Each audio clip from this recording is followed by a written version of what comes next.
Have you ever found yourself struggling to find a hotel that doesn't cost half your budget? Does it feel like after you've booked flights and found accommodations in the heart of a city, you'll be left with barely enough for a meal a day? This week on the Travel More podcast, we break down the best ways to find cheap hotels and accommodations in expensive cities. We have traveled to some of the most expensive destinations in the world and have had to get creative with finding places to sleep.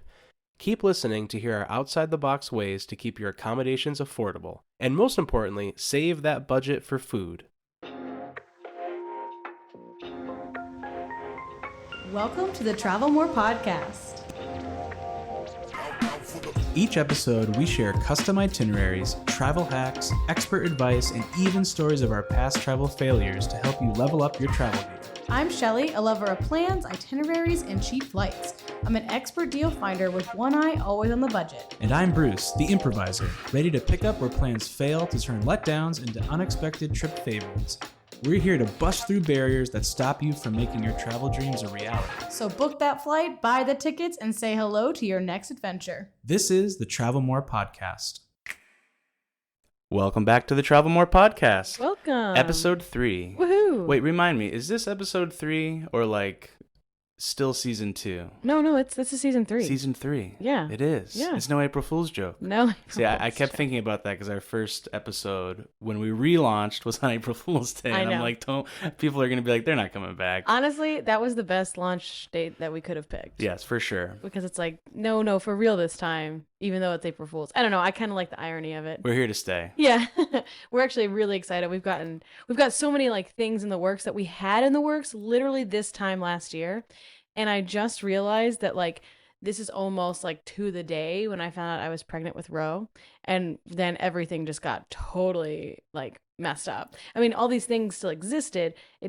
They took on a different meaning. So it's we've kind of the dust has settled and we're back to it. And I'm so excited. I know, it's amazing what can happen in a year. Yeah. So from our relaunch date to today's third episode, this springtime is really full of new beginnings once again. Yeah. It's kind of fun. And It is fun. I know what we were upset about, but not terribly so because it came with a baby, was we didn't get to travel as much. No. That's the one thing really is hard, obviously if you're pregnant. Yeah, it's funny.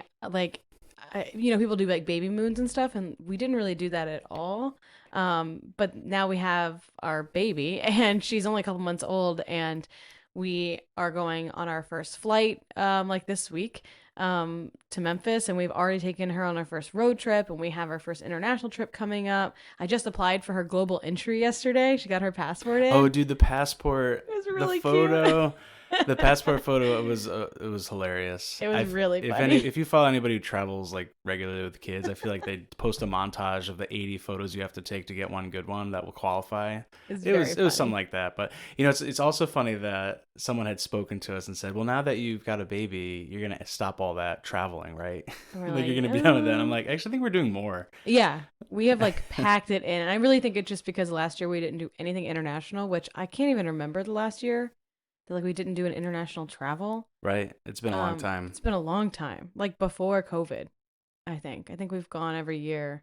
Well, maybe not 2020. That might have been the year because we did a lot of road tripping that year. But my point is, we've done a lot of travel for the last very many years, and it felt very weird not to do a major trip last year. Right. And so this year, I feel like we're making up for it. Yes. And it's already been fun because kind of in our first episode, we talked about our travel talk. Mm-hmm. And we had that this year again. We kind of looked in what are the new variables, obviously, with the baby. Yeah, and it's a lot of different things. We'll definitely have some episodes about our strategies and what we've learned from doing that across this coming year. But it will not just be this is not just a baby travel channel. But one thing that I do see that is fun to kind of compare, when you're new to something, we talked about this before, it can be daunting to try to book an international trip, right? To figure out how am I going to do that. But you do smaller trips. Right. And we definitely did that even recently. We went and visited our friends. Mm-hmm. Our annual ski trip. Yep. Yeah. And that alone was nice to see. What's it like to drive with a baby? Yeah. Let alone maybe you've not taken a big road trip at all, baby or Yeah. not. So anyway, it's kind of fun to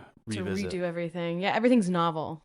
I said that on my Instagram. I was like, this is definitely different traveling with the baby, but we've traveled so much that actually it's kind of almost more fun in a way because it's we've done that trip to Vermont a million times. We literally used to live there. Yeah. So there's nothing like novel about it. But then this time there was, because we had this Yes. baby with us. And we made sure we stopped after 2 hours at a place that We've was never a been. Vermont country store in Brattleboro. Yeah, which is like viral on Instagram right now. But we've known about it for years, It's and been we popular. never did it. I know. When, like, 15 years ago, or however long I don't know how long it's been. I remember friends telling me, that's the place you got to go when you're driving, whatever. I never did. No. All these years, I never did. We've and probably it's done awesome. that drive like 30 times. Yep. And we've never stopped there. So here's to changing up your routine. yeah.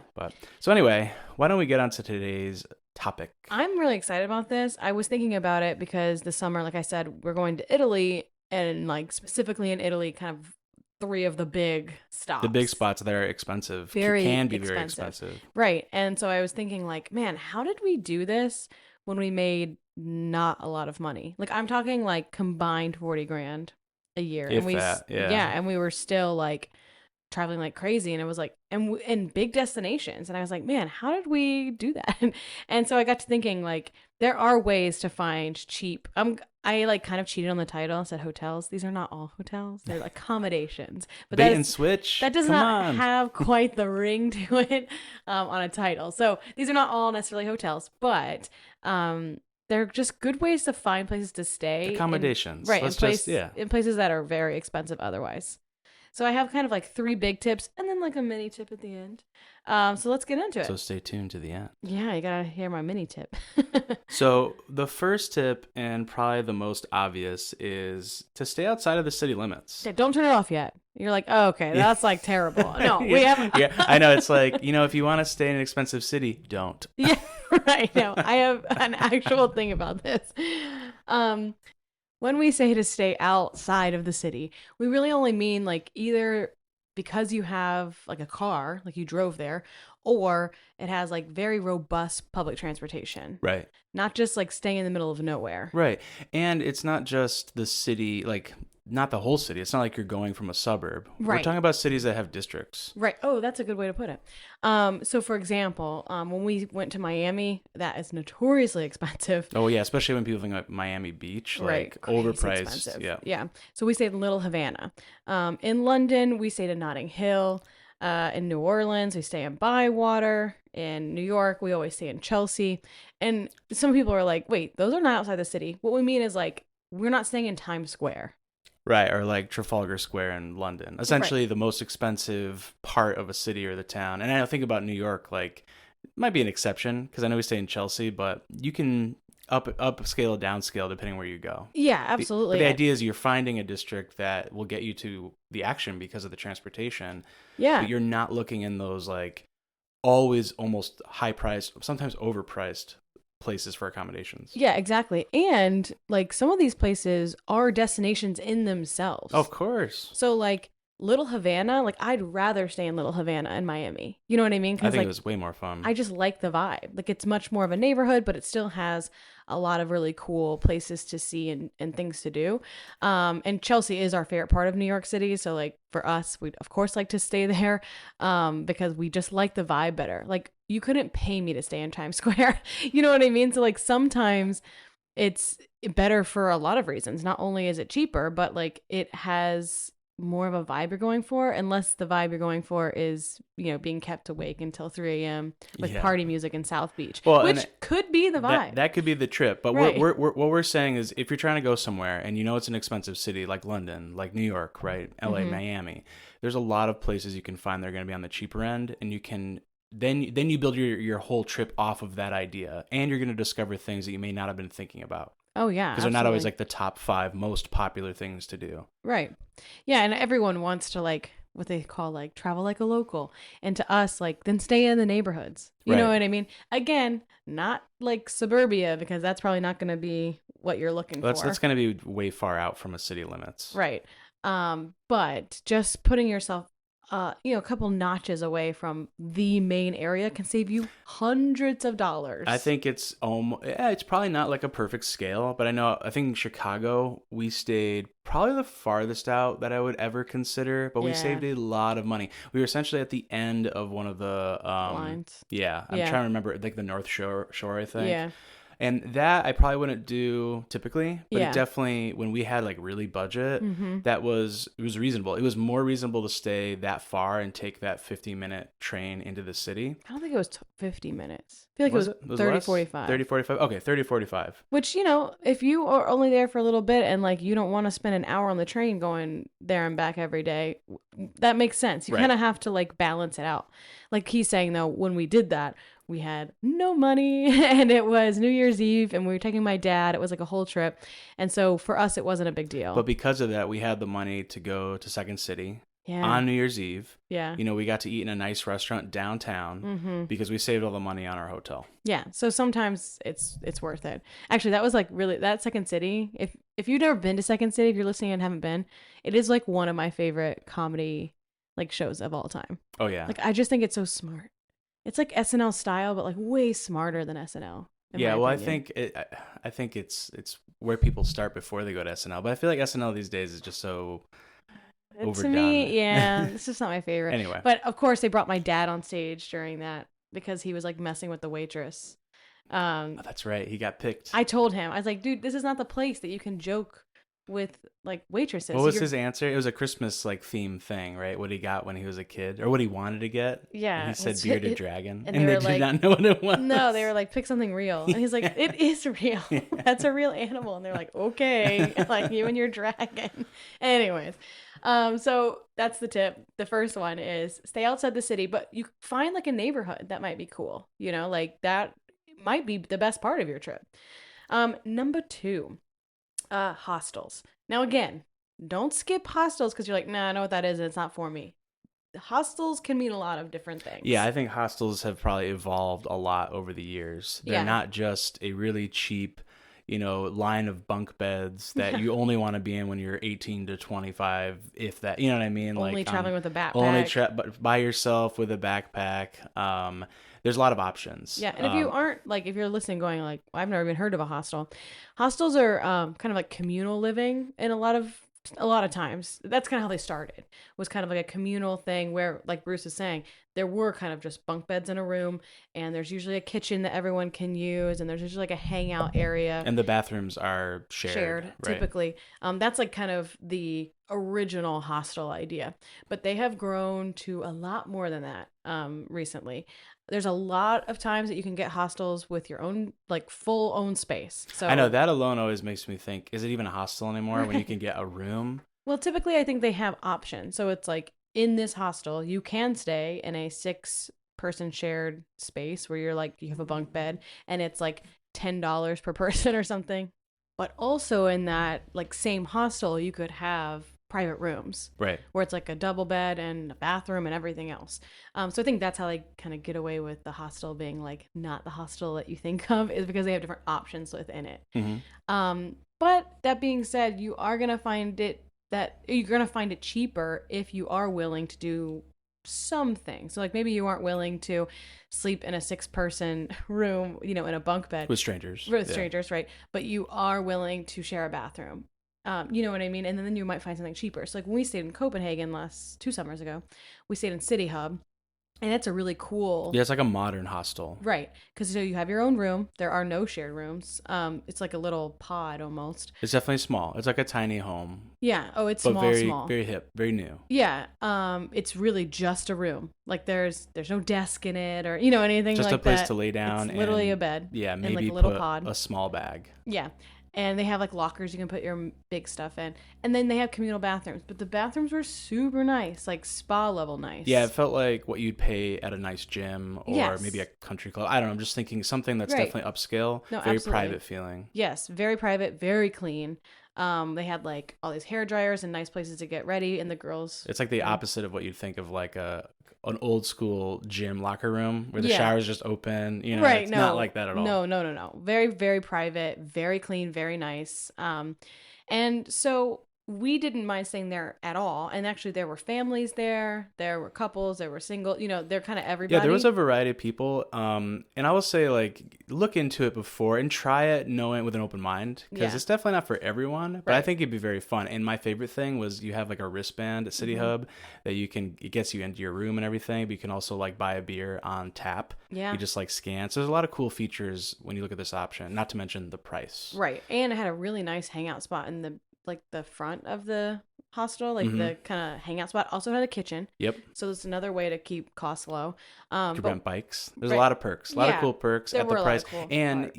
we were talking at tip number one is kind of staying outside of the action. A lot of times hostels are actually right in the middle. right in the middle. So So- we had a great location for that hostel. And otherwise Copenhagen is very expensive. And my friend is actually going to Iceland and staying in City Hub too, because they have one there. Iceland is like prohibitively expensive. Yes. Like it is obscenely expensive. And so for him, it's perfect because it's like he knows it's clean. He knows it's nice because the one in Copenhagen, like they're all kind of the same. And it's perfect. They must be expanding because I know there were a handful that I saw in different cities, but definitely, like, if you're hearing this and listening to this, check out City Hub if you want to check out a modern hostel. That's like a hostel though. Then we're staying in one in Panama where we have our own bungalow.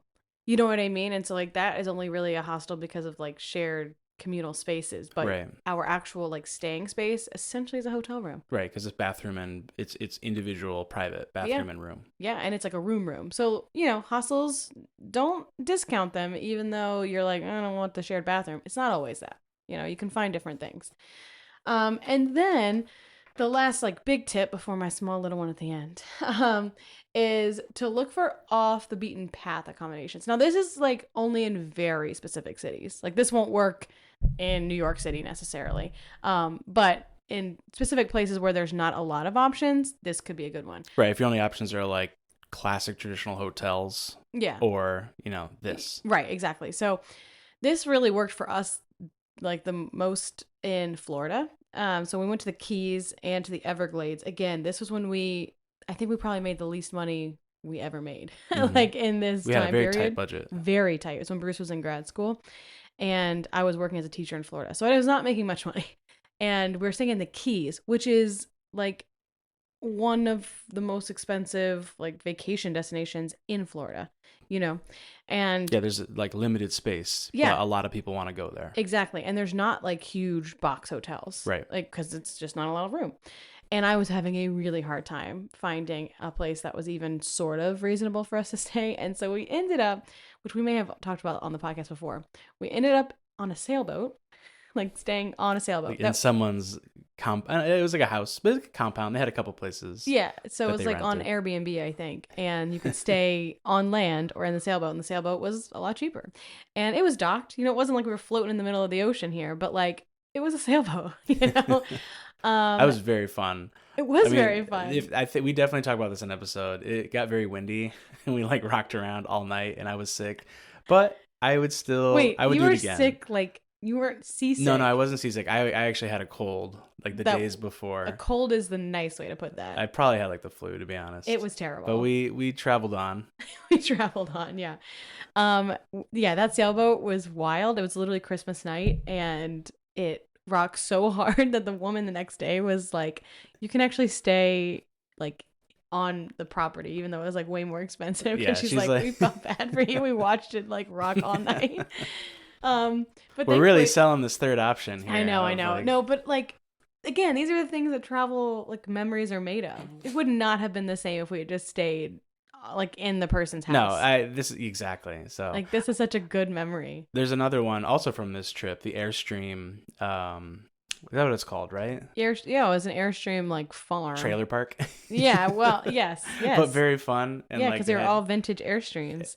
And so and again, we made dinner every night. yeah, we had our own. That was kind of like a hostel, but like boutique and unique completely. Well, yeah. So we had our own living space, like within the Airstream, obviously. And so it had all the things that a regular Airstream has.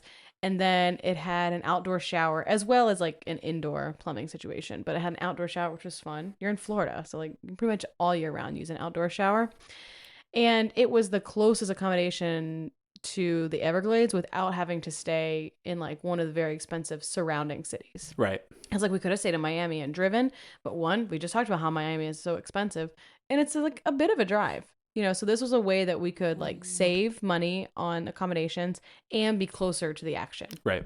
So the Everglades isn't a big city and not necessarily an expensive city. There just aren't options. You know what I mean? And so that way we like kind of had to think outside the box. But that again was one of like my favorite stays of all time. We found both these on Airbnb, right? Yeah. I know. So this is definitely, I would say, the third. I would do the other two first because this is kind of like your dice roll. And these days, we've had episodes about Airbnb as kind of like, yeah. Are you really finding something that is going to be predictable? Anyway. Right. Exactly. So you got to be careful about where you're staying. But take the chance because we had really good experiences. I mean, you're thinking like, I just listened to you talk about how you literally rock and rolled all night on Christmas night. Listen, it was fun. It was a memory. memory. Fun. And also, listen, you're going to the Keys. You want to stay near the beach. You can't be closer to the beach than on a sailboat. Like, you know what I mean? Like, we're like in the water. Yeah, you're exactly. So it wasn't like we had to stay like tucked away in someone's like back room. Like we got to kind of experience the Keys as the Keys. Right. Right there. As you probably want to. Right. And they had like free kayaks, I remember we took out. So, I mean, it was cool. It was fun. Yeah. Okay. My little small tip, the very end. And I call this small because we obviously cover this in a lot of different episodes, travel hacking, which is, look for points and miles.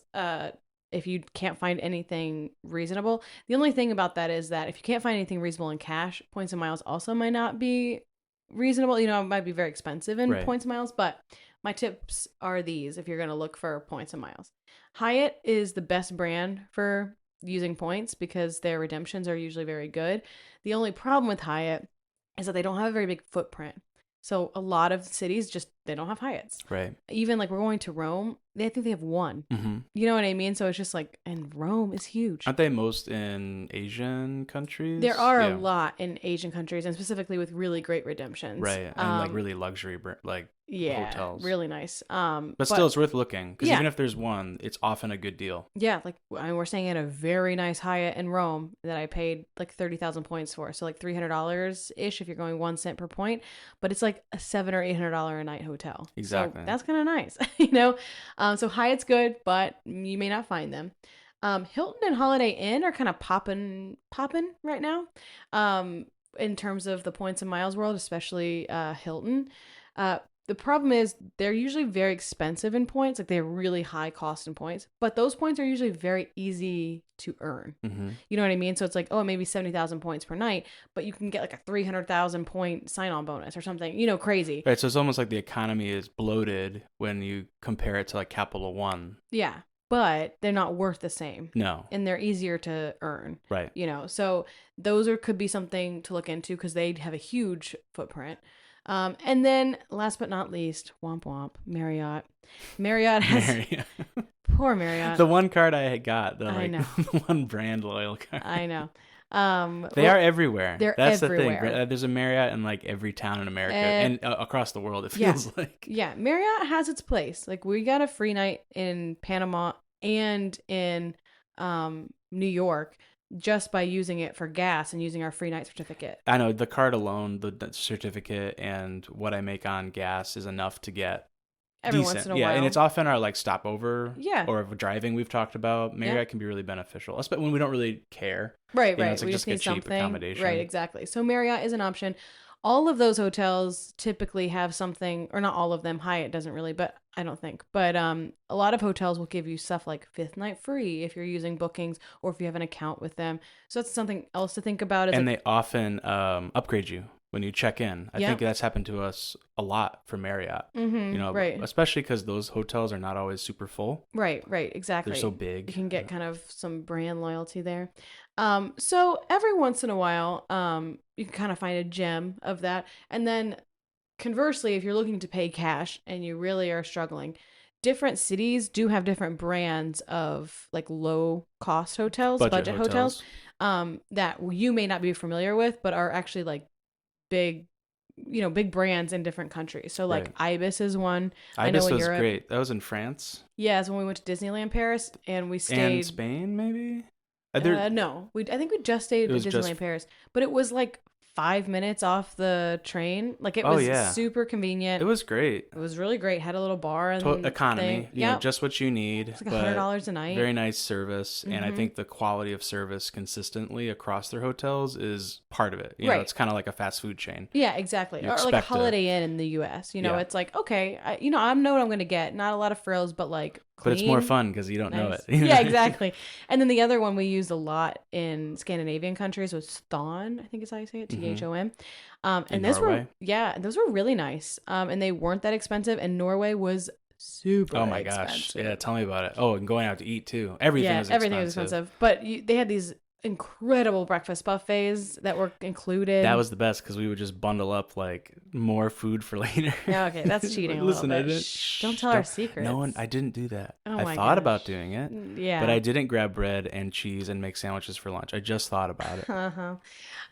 But no, those were really nice, and we booked them a couple places like in Oslo and Bergen, and they were just nice to know what we were gonna get, and they Right. were not expensive. So, just Google like budget hotel lines too, just to see what's out there. So those are my tips for finding cheap accommodations in very expensive cities. Try them out and let us know if you've got an expensive trip coming up, and maybe you can join us for our open mic. What are we calling it again? I kind of like open mic. I like open mic. Yeah. Travel Talk Open Mic. Yeah, send us your questions, contact@travelmorepodcast.com, or questions, or, if you need help with an itinerary coming up, or you just want to say hi. We love all of those things. And we'll talk about it, and then we'll send you our response just in case you can't make it to the live. Yeah. Thanks for listening. We'll see you soon. Did you know that every time you book a Disney or Universal vacation, you're paying for a service that you may not even be using? Really? That's right. Travel agent costs are added to your Disney or Universal vacation, whether you use one or not. So you're telling me that I'm paying for something even though I'm not getting the help? You got it. So next time you want to book a theme park vacation, make your money work for you. By booking with Magic Pass Travel, you'll get our expertise and years of experience without paying any extra and while supporting a small business. Check out our show notes to find our contact information. Can't wait to help you plan your next adventure.